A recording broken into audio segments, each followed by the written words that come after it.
Chapter 22. Brothers and fathers, hear my defense, which I now offer to you. And when they heard that he was addressing them in the Hebrew dialect, they became even more quiet, and he said, I am a Jew, born in Tarsus of Cilicia, but brought up in this city, educated under Gamaliel, strictly according to the law of our fathers, being zealous for God, just as you all are today.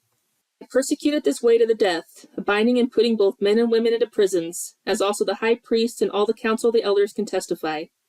From them I also received letters to the brothers, and started off for Damascus, in order to bring even those who were there to Jerusalem as prisoners to be punished.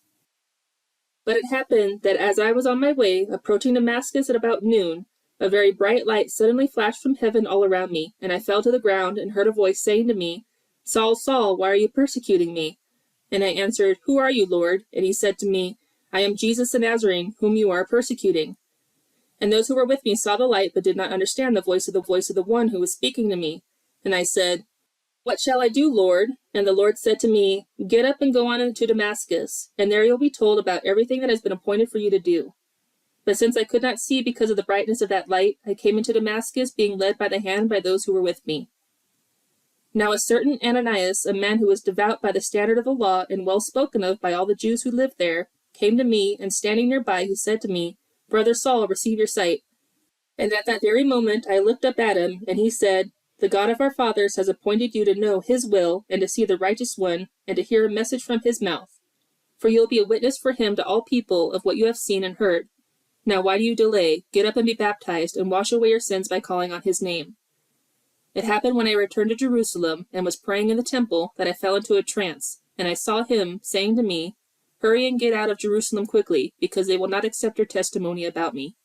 And I said, Lord, they themselves understand that in one synagogue after another, I used to imprison and beat those who believed in you. And when the blood of your witness Stephen was being shed, I also was standing nearby and approving and watching over the cloaks of those who were killing him. And he said to me, Go, for I will send you far away to the Gentiles. They listened to him up to this statement, and then they raised their voices and said, Away with such a man from the earth, for he should not be allowed to live. And as they were shouting and throwing off their cloaks and tossing dust into the air, the commander ordered that he be brought into the barracks, saying that he was to be interrogated by flogging, so that he would find out the reason why they were shouting against him that way.